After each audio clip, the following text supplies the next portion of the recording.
Le livre du cœur de Peter de Neuf. Chapitre 10. Plus de lumière.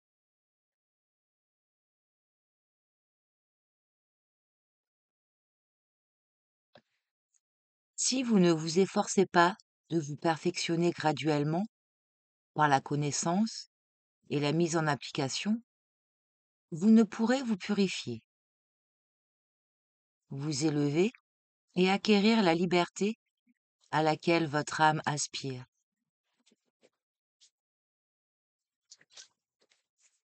La plupart des humains d'aujourd'hui vivent encore dans leur passé, dans l'hiver de leur vie. Ils doivent accéder au printemps, au présent de leur existence, et ainsi se rajeunir, se renouveler. Le rajeunissement ne peut s'accomplir que si les forces de la vie intérieure et celles de la vie extérieure sont coordonnées. Si cela n'est pas, l'être commencera à s'acheminer vers la vieillesse sous l'influence de la planète Saturne, qui est maintenant rétrograde. Après être passé dans sa jeunesse par l'hémisphère supérieur du cercle, il descendra maintenant dans l'hémisphère inférieur du cercle, dans l'automne et l'hiver. On n'obtient pas les acquisitions spirituelles bénéfiques par des actions du plan physique. L'élévation spirituelle demande des efforts et des connaissances spirituelles. Celui qui n'observe pas ces règles et qui mêle les courants physiques et spirituels devient inévitablement rude et grossier, et il perd la sensibilité nécessaire pour capter intérieurement les vibrations élevées de l'esprit. Dans cette ambiance, l'être humain est lui aussi constamment influencé par des courants qui lui apportent des énergies nouvelles, ou qui, au contraire, l'affaiblissent. Dans le monde physique, beaucoup d'êtres d'un degré d'évolution peu élevé prennent leur énergie. D'autres êtres humains ayant un état de vie supérieur au leur. Dans ce monde de continuel changement, où tout se polarise, vous ne pouvez pas, quoi que vous fassiez, vous libérer des influences basses. Mais en même temps, il existe des courants de force plus élevées et positives qui viennent d'en haut et du soleil. Votre salut est donc de vous assurer, par un lien conscient et direct, le pouvoir de capter ces énergies positives, célestes, et de vous recharger ainsi de la lumière et des forces nécessaires à votre travail de progrès physique et psychique.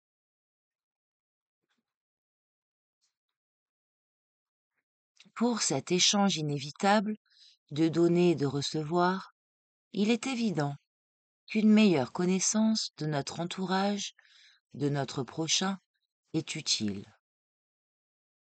De même qu'il est utile de se connaître soi-même intimement, de s'analyser constamment, car aujourd'hui, nous ne sommes plus tout à fait semblables à ce que nous étions hier. L'homme sur la terre a pour tâche d'apprendre à s'aider lui-même et à aider ses proches. Dans la vie, c'est un voyageur qui doit avoir dans son sac un outillage varié, aussi complet que possible. Quel est ce sac?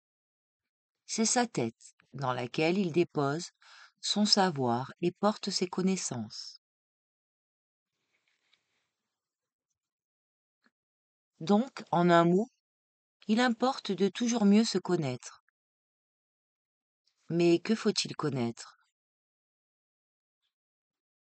Ce qu'il faut savoir, c'est à quel point en est l'éveil de notre conscience supérieure, de la conscience divine en nous, à quel degré nous en sommes, de la connaissance de Dieu. Car il est dit, ceci est la vie éternelle de te connaître, Dieu unique et véritable. Ce qui peut nous aider à connaître Dieu en ce monde, ce sont les formes qu'il a créées, les minéraux, les plantes, les animaux et les hommes. En observant l'être humain, nous pouvons voir que la vie qu'il a en partage est bien plus riche que celle de toute autre forme sur Terre. Pourtant, cet homme passe, lui aussi, par de continuels changements, en grande partie intérieurs, par des joies et des souffrances, par des difficultés de toutes sortes. Et en tout, il peut découvrir la présence de Dieu, l'aide incessante de sa puissante main paternelle. Appréciez donc tout ce que Dieu vous donne et vous a donné. Remerciez-le et cherchez à découvrir le sens, la raison de tout, en tout temps. Votre objectif dans l'époque présente est de vous instruire et de travailler avec amour, avec intelligence, avec plus de lumière. Actuellement, les facilités et les divertissements ne vous sont plus permis. Ceux qui pensent s'amuser et mener une existence légère devront le payer cher. Quelques moments de détente, de repos, vous sont cependant tolérés, comme à l'école, entre une leçon et la suivante. Mais il ne s'agit plus de perdre du temps. Le professeur est là, et les leçons doivent être apprises et appliquées. Ayez donc la conscience éveillée, concentrée sur le but réel de la vie actuelle, et tendez, de toute votre âme, vers plus de lumière en vous, dans votre esprit. Nous répétons que le monde dans lequel vous vivez est soumis à de grands changements. Au vieil ordre de vie, individuel et social, se substitue un nouvel ordre, un nouveau ciel et une nouvelle terre, se créent par des moyens puissants et rapides. Il a été dit, nous ne mourrons pas, mais nous nous transformerons.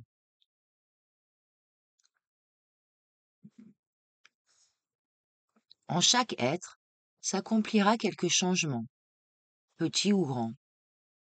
L'ivrogne se débarrassera de son vice. L'avare ouvrira son cœur et sa bourse aux pauvres, aux malheureux. Ceux qui se sont fourvoyés reprendront la bonne voie. Dans la conscience de chaque être, une force nouvelle naîtra, qui le poussera à la recherche du bien, d'une meilleure façon de vivre, en harmonie avec toutes les autres créatures. L'homme acquerra de plus en plus de paix, de calme, d'équilibre intérieur. Et si cet équilibre est un moment troublé, il ne tardera pas à reprendre conscience du divin qui vit en lui et s'harmoniser de nouveau. L'homme dont la conscience est éveillée à la vie nouvelle ne se détourne plus du divin, de la nouvelle lumière de son esprit. À quoi doit tendre en priorité l'élève de la vie? Au savoir, à la connaissance exacte des lois et des règles, grâce auxquelles il pourra être en accord avec la nature vivante. Cet accord lui donnera alors la possibilité de se développer harmonieusement, dans tous les domaines se présentant sur son chemin. Mais avant tout, il devra acquérir une réalité primordiale, l'humanité intérieure qui seule permettra l'élargissement de sa conscience et l'amour de l'étude de la vraie vie.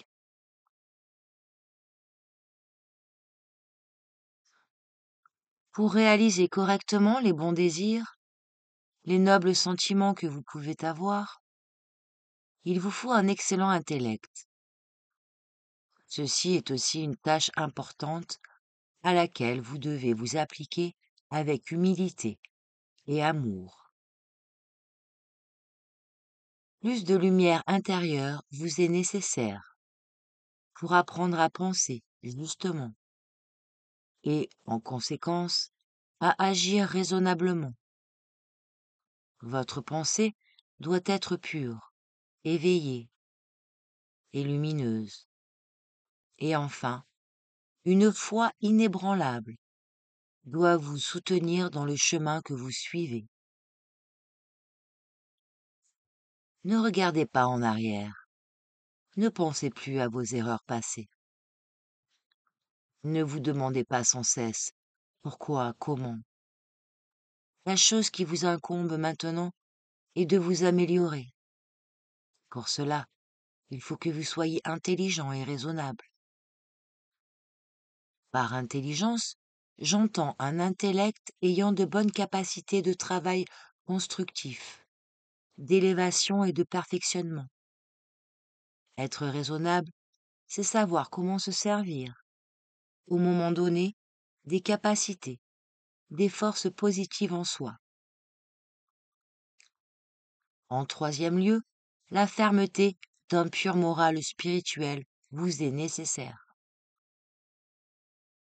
Toute la science contemporaine repose sur ces principes. Les savants qui font des découvertes utiles à l'humanité sont des êtres hautement capables.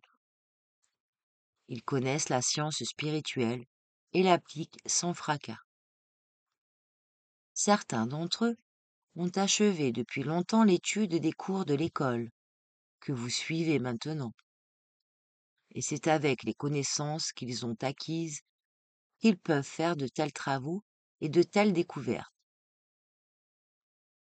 Il y a des gens qui, suivant telle ou telle religion, pensent pouvoir s'approcher facilement des anges. Un ange se distingue des humains par son haut degré de connaissance, dont l'homme actuel n'a aucune idée. Par exemple, les anges ont le pouvoir de répondre à une question comme celle-ci. Combien y a-t-il d'atomes dans tel univers solaire? Leurs connaissances mathématiques leur permettent de vous répondre en peu de temps, d'une façon exacte.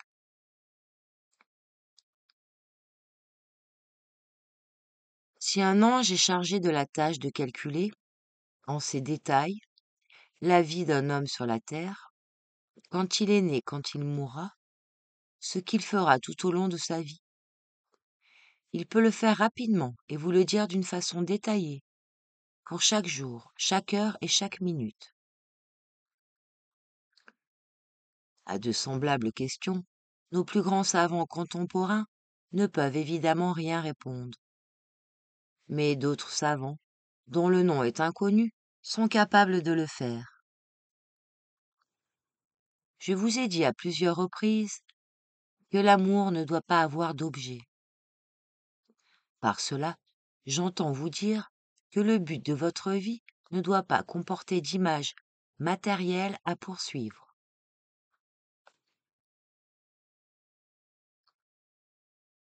Ces formes matérielles peuvent constituer des conditions transitoires, utiles à votre vie terrestre. Mais en aucun cas votre conscience ne doit les tenir pour le but réel, essentiel de votre existence. Il y a des millions d'années, vous étiez logé dans la forme d'une bête, avec des cornes, des sabots et une queue. En une telle maison, vous avez vécu. Elle n'a été qu'une condition de votre vie, d'alors. Dans cette époque de votre existence, et dans la forme qu'elle revêtait, les cornes, les sabots et la queue étaient nécessaires. Maintenant, vous vous trouvez sous un autre aspect, avec des mains et des pieds. Vous disposez aussi d'un cerveau, bien construit, dont c'est votre tâche d'organiser les immenses possibilités et d'utiliser les forces. Vous êtes donc maintenant dans une condition meilleure que la précédente. Et dans 2 ou 3 millions d'années, vous vous trouverez encore dans une autre condition, dans quelque forme beaucoup plus parfaite. Votre intellect et votre cœur sont aussi des conditions de votre vie contemporaine. L'intellect de l'homme actuel se développera considérablement à l'avenir.